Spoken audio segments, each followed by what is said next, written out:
So the big news is the ARAMCO, what is it, the ARAMCO refinery. The company's worth over $1 trillion.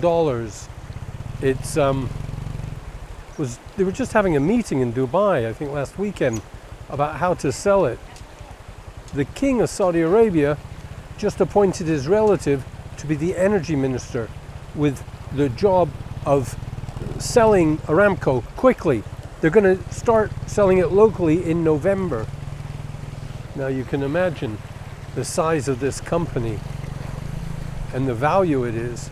Now this wasn't the plan that the Americans, the Londoners, the whoever bankers had in mind in the West, because they wanted it put up for sale in New York and London in the West, and that wasn't the plan that the Saudis have taken. They turned it down.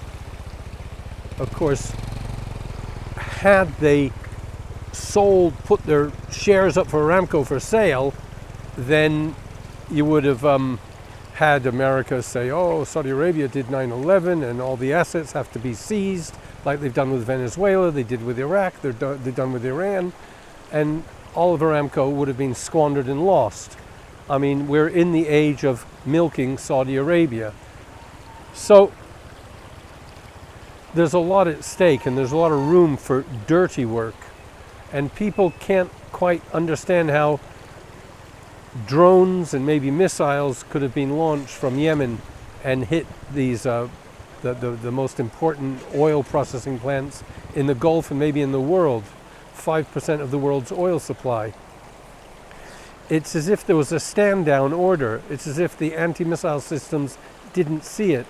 Now, you have to look at the recent past for other examples of such a thing happening. On 9/11, wasn't the U.S. Air Force stood down? It wasn't patrolling at that time. 7/7, I guess, is a bit different because there was actually a rehearsal of the very same activity going on at the same time. That's not really a stand down, but it explains what's going on. But Tripoli, when Tripoli fell in Libya, it was because the general of the forces loyal to Gaddafi stood them down. He put them all on holiday for a day or two.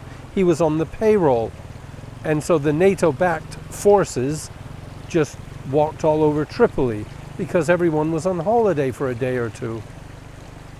Mosul collapsed instantly.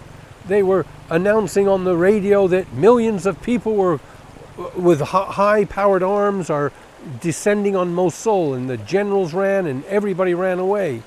It was a stand-down order. So it's perfectly feasible. We could have just had a stand-down order regarding these most important oil installations. Now, keep in the back of your mind that Iran has stated very clearly, if it cannot export oil, nobody else will in the Gulf area. Words to that effect. They've said it many times over. This is all very serious. Now, the value of Aramco has already gone down, and it's destined to go down a lot more when it can't protect itself or be protected. So, I mean, there are money people involved. You know, billions at stake out of trillions isn't, a big proportion. Now, I don't want to paint Iran as a pariah state or demonize it. It supports the Palestinians more than anybody else. It openly clarifies that it gives them the know-how to make the weapons they use.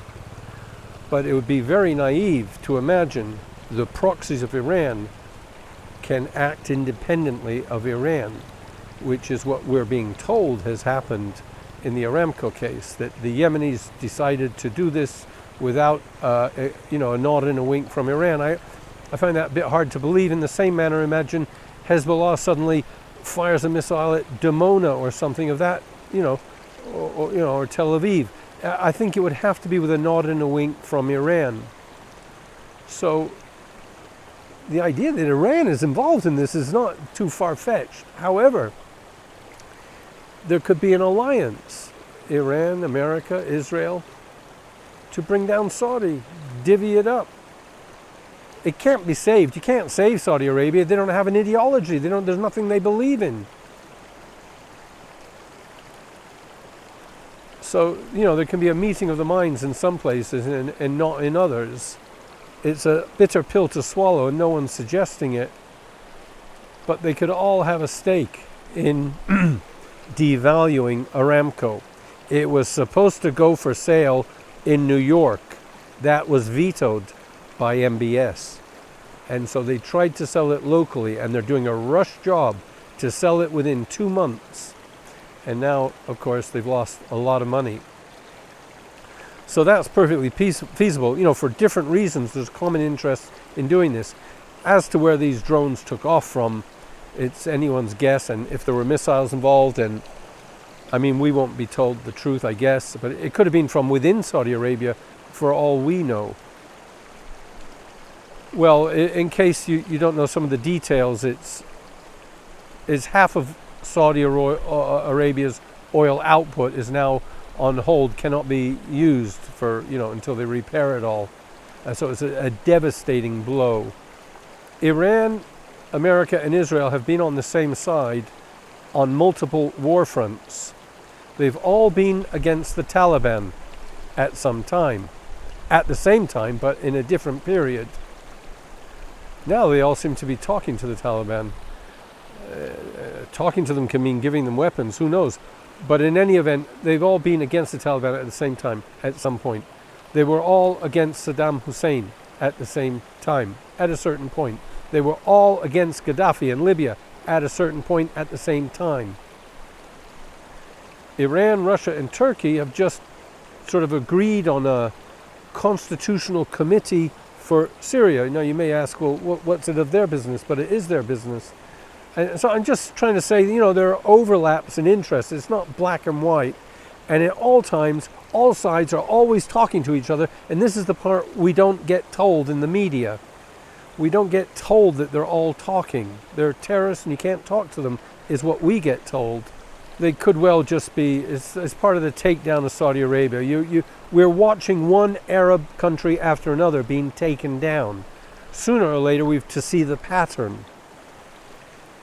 And Saudi Arabia is kind of easy pickings. It's made enough enemies internally and enough goof-ups and mistakes. And I'm not one to promote Western democracy, but you cannot promote what they've got going on either.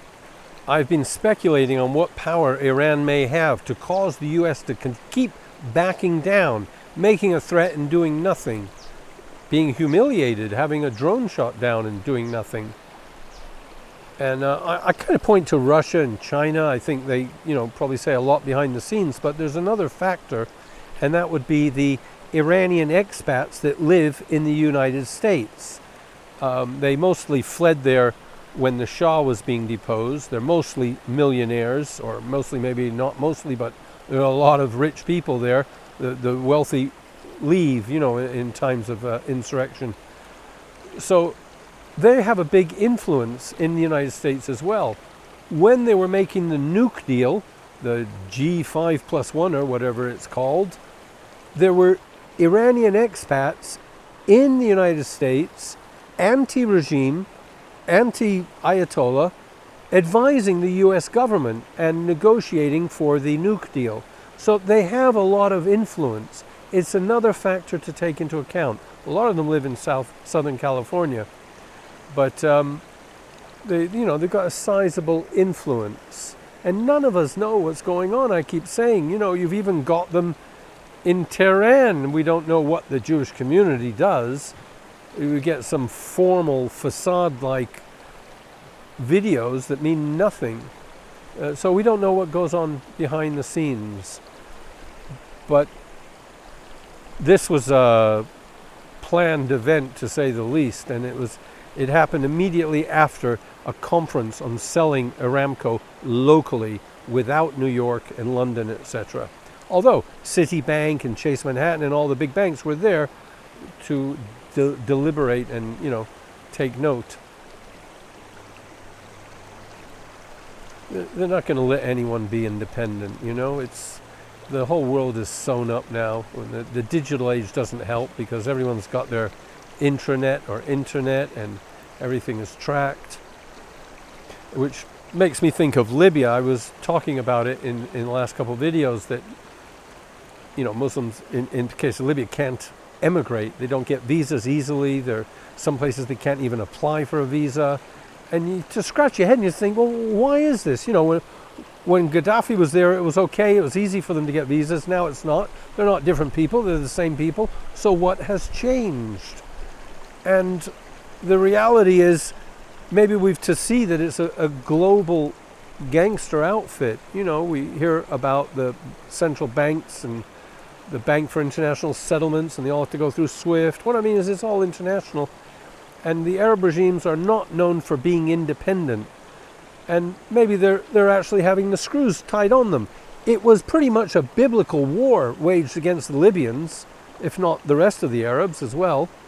I mean, there's a degree of revenge, vendetta, real gruesome stuff.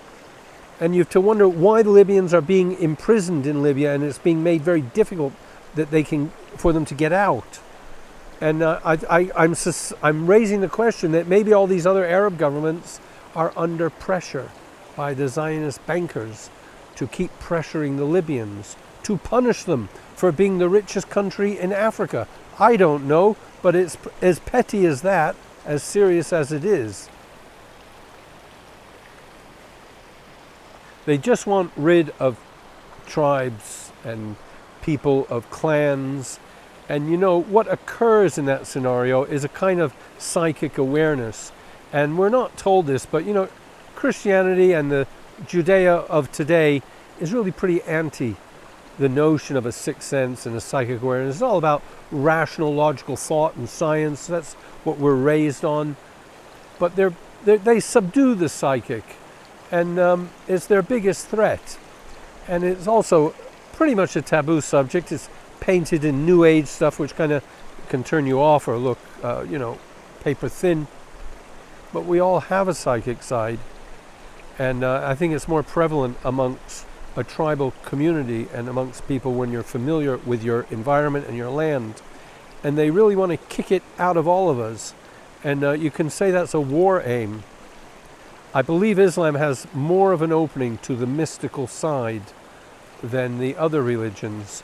I think what the Jews have done is tried to make it systematic, which is probably the last thing in the world being psychic could be. But they'll certainly quash it whenever they come across it, and they certainly keep places of psychic learning under a microscope. And I don't know that how many people can turn it on at will, at wish, because we're all susceptible to egos and distractions. But if anybody could, they would be milked like a cow, and they would have no freedom. So I leave it there. I'm not telling you everything, but I have reasons to say the things I say. So in terms of painting us a picture that everything in the world is done for money, I don't believe that. And, I believe there's a whole social engineering going on, and I would say the vaccinations are a good potential example of that, in that, the pharmaceutical companies and the doctors make money by giving out vaccinations. Yeah, we know that, but that's not the reason it's being done. It's being done for other reasons. And it's a bit of a chicken and egg. But anyway, I brought that up because of Aramco. It is worth $1 trillion. There are people that will do dirty deeds to make a few extra billion, or certainly to ensure that the Saudis can never stand up on their own 2 feet. I finish. I need your help. It's difficult times. I've got a website. I cannot get it to work yet. It will happen. There will be an act of God. There will be a miracle. Somebody will come and help me that knows WordPress, because I'm terrible at all this. I need your help with the donation, PayPal, the bank account. I always send an email reply, and I thank you a lot. And I just could be right about Aramco, and I'm a lone voice. But the pieces fall together. It was supposed to be sold in New York. They stopped it being sold in New York. They tried to sell it locally. The meeting was just last week in Dubai. And there's the threat that the Americans will prove that the Saudis did 9/11, even though half the Saudi hijackers said to have done 9/11 are in Saudi Arabia saying, we're here, we didn't die. Never mind that. You see, it's just the Zionist press that paints us a picture and we all swallow it, repeat it, discuss it. It could be Epstein was killed. It could be anything. What we've got now is Iran destroyed Aramco. Well, even if it were true, it's only half the story. You've got to have the whole perspective. But I don't know. I think it's more likely that it's done with a nod and a wink all the way up the ladder. I know more likely that the Americans and the Israelis are in on it, in my guesswork. But if I'm wrong, Iran could certainly prove that if it's not allowed to sell oil, nobody else will. But we don't know all its cards up its sleeves. And these Iranian expats in America, they may be dead against the Iranian regime, but they don't want to see a genocide of the Iranian people. They all have relatives there.